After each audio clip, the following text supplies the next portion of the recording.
Hi, my name is Gautam, and I actually stay in Malkajgiri itself. Like, I had this back pain. It's been 1.5 years. I have tried many treatments like chiropathy, oil massage, physiotherapy especially, but it didn't work out as much like what I expected. I strongly suggest homeopathy. You people can carry on with the homeopathy. Area Malkajgiri, and doctor name is like Nagesharao, and the clinic name is Neocare Homeopathy.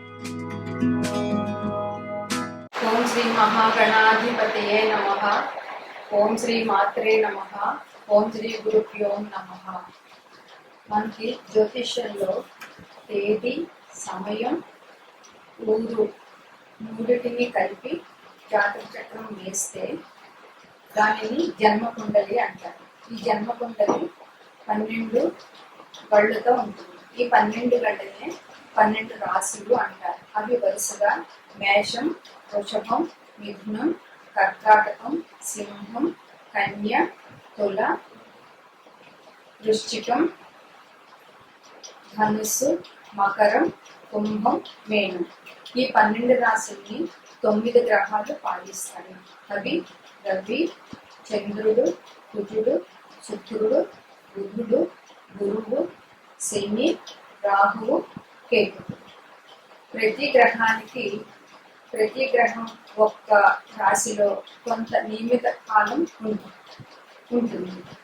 Ravi 1 నెల ఉంటాడు, చంద్రుడు 2.5 రోజులు ఉంటాడు, బుధుడు 1 నెల ఉంటాడు, కుజుడు 45 రోజులు ఉంటాడు, శుక్రుడు 1 నెల రోజులు ఉంటాడు, గురువు 1 సంవత్సరం ఉంటాడు, శని 2.5 సంవత్సరాలు ఉంటాడు, రాహుకేతువులు 18 నెలలు ఉంటారు. మే 1వ తారీఖు మధ్యాహ్నం 1 గంటకి గురువు మేషరాశి నుంచి వృషభ రాశిలోకి సంచారం ప్రారంభించాడు. గురువు జీవకారకుడు. వృషభ రాశిలో గురు సంచారం వల్ల 12 రాశుల వారికి ఎటువంటి ఫలితాలు వస్తాయి అన్నది ఈరోజు చర్చించుకుంటున్నాం. ఇప్పుడు వృషభ రాశిలో గురు సంచారం అంటే జన్మరాశిలో గురు సంచారం అని చెప్పవచ్చు. వృషభ రాశిలో గురువు రజతమూర్తిగా సంచారం చేస్తున్నారు. దీనివల్ల వీరికి శుభ ఫలితాలు ఇస్తారు. కానీ వీరికి కొద్దిగా అనారోగ్య సమస్యలు ఉండొచ్చు. ఆత్మవిశ్వాసం పెరుగుతుంది, మనోబలం పెరుగుతుంది. శరీరంలో నరాలకు సంబంధించిన అనారోగ్యాలు, షుగరు లాంటి అనారోగ్యాలు కలిగే అవకాశం ఎక్కువగా ఉంది. గురువు మే 5 నుండి జూన్ 3 వరకు, మళ్ళా తిరిగి అక్టోబర్ నుండి ఫిబ్రవరి వరకు వక్రించి స్థితి ఉన్నది. ఈ గురుడు వక్రించిన సమయంలో అనారోగ్యాలు, కొంచెం ప్రతికూలమైన పరిస్థితులు వీరికి జరుగుతాయి. ఆ టైంలో పేరు ప్రఖ్యాతులు తగ్గడము, నమ్మిన వారే ఇబ్బందులు కలిగజేయడము ఇలాంటి సమస్యలు వీరికి తలెత్తుతాయి.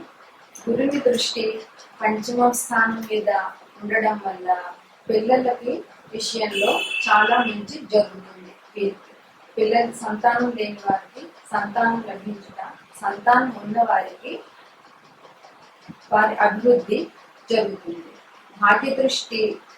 గురు భాగ్య దృష్టి వీరికి వృషభ రాశికి ఉండడం వల్ల తల్లిదండ్రుల నుంచి వచ్చే ఆస్తిపాస్తులు ఏమైనా ఉంటే అవి దొరుకుతాయి.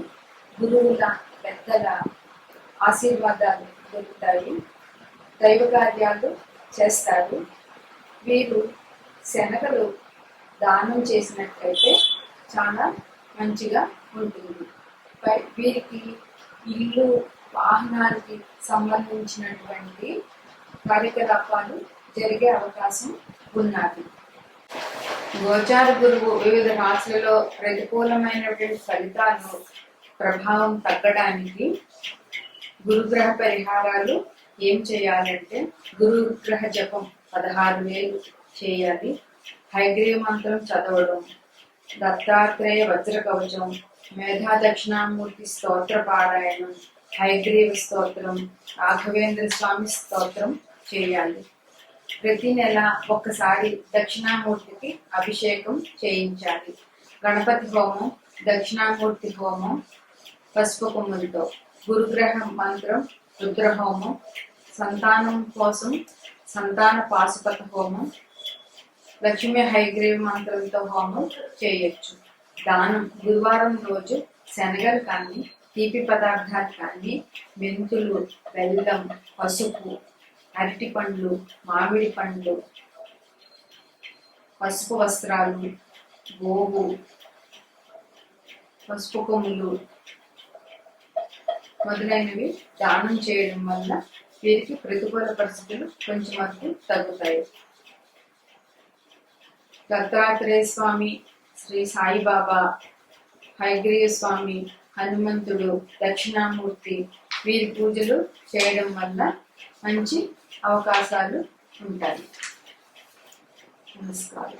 కర్కాటక రాశి. ఈ రాశి వారికి గురువు 11వ స్థానంలో సంచారం అంటే ఏకాదశి స్థానం చాలా మంచిది. గురువు తామ్రమూర్తిగా మిశ్రమ ఫలితాలు ఇస్తున్నారు. గురువు 11వ ఇంట్లో సంచారం వల్ల బంధుమిత్రుల సహాయ సహకారాలు ఉంటాయి. స్నేహితుల వల్ల వీరికి చాలా ఉపకారం ఉంటుంది. రావాల్సిన ధనం అంతా చేతికి అందుతుంది. శత్రువుల మీద విజయం సాధిస్తారు. గురు దృష్టి తృతీయం మీద ఉండడం వల్ల సోదరిమణుల సహాయ సహకారాలు బాగుంటాయి. సోదరిమణుల ఆర్థికంగా అభివృద్ధి ఉంటుంది. ఉన్నత విద్యా ప్రయత్నాలు చేసే వారికి చాలా మంచి సమయం అని చెప్పవచ్చు. విదేశీయానం కూడా వీరికి ఉంటుంది. ఇరుగు పొరుగు వారికి సహాయ సహకారాలు చేస్తారు. వీరికి మంచి అభివృద్ధి ఉన్నది. ఇరుగు పొరుగు వారి సహాయ సహకారాలు వీరికి బాగా అందుతాయి. వీరు మిశ్రమ ఫలితాలు, శుభ ఫలితాలు బాగానే పొందుతారు. సంతానంలో ఎదుగుదల ఉంటుంది. మంచి ఆలోచన, మంచి మంత్రసిద్ధి, భాగస్వామి సహకారం, సమాజంలో గౌరవం, కీర్తి ప్రతిష్టలు ఇనుమడించడం ఉంటాయి. ఒక రకంగా చెప్పాలంటే కర్కాటక రాశి వారికి గురువు ఏకాదశంలో సంచారం చాలా అనుకూలమని చెప్పవచ్చు. గురుచరిత్ర పారాయణ చేసినట్లయితే వీరికి ఇంకా చాలా మంచిగా ఉంటుంది. సింహరాశి వారికి గురువు సువర్ణమూర్తిగా సంచారం. సింహరాశి వారికి గురువు 10వ స్థానంలో సంచారం. 10వ స్థానంలో సంచారం అంటే గురువు మంచి ఉద్యోగ అవకాశాలని ఈ రాశి వారికి కల్పిస్తారు. సువర్ణమూర్తి సంచారం అయినా కొద్దిగా ఇబ్బందులు కూడా లేకపోలేదు.